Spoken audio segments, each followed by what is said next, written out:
Bak dia segera kita jemput. Masa?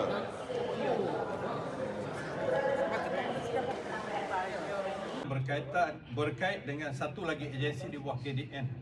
Untuk makluman rakan-rakan, kami dalam Perikatan Nasional diputuskan untuk membahaskan bajet ni berdasarkan portfolio.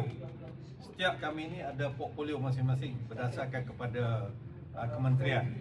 Saya kebetulannya diletakkan di bawah portfolio keselamatan yang akan membahaskan berkaitan dengan KDN. Itulah saya diminta untuk bercakap tentang perkara ini. Okey, saya semalam telah membangkitkan satu isu berkaitan dengan soalan asas saya, apakah SOP? Itu soalan saya, kalau saudara boleh tengok dalam insert.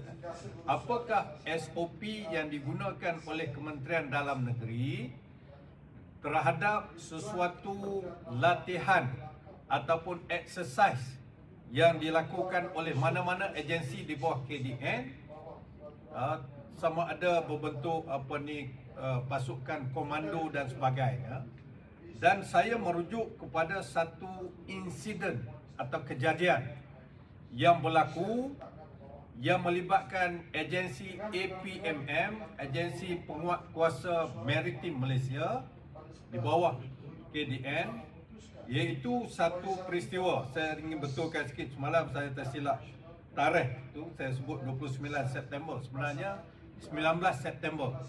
Saya sebut 29 tu sebab saya tengok tarikh report, tarikh report tu 29 yang berlaku 19 September tahun 2025 di sebuah masjid di negeri Terengganu, iaitu Masjid Kampung Rusila, Marang, Terengganu. Itu tempat yang kejadian. Saya telah membuat satu kajian dan juga penyelidikan berdasarkan kehadiran saya sendiri di tempat kejadian.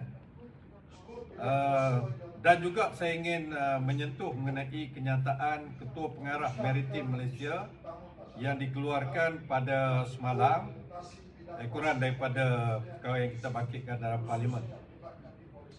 Saya ingin menyatakan bahawa satu laporan polis telah dibuat oleh pihak pengurusan Masjid Rusila berdasarkan rakaman kamera litar tertutup CCTV, ya. Kita boleh tunjuk, ini report yang telah dibuat oleh pengurusan masjid, ya, salinan reportnya.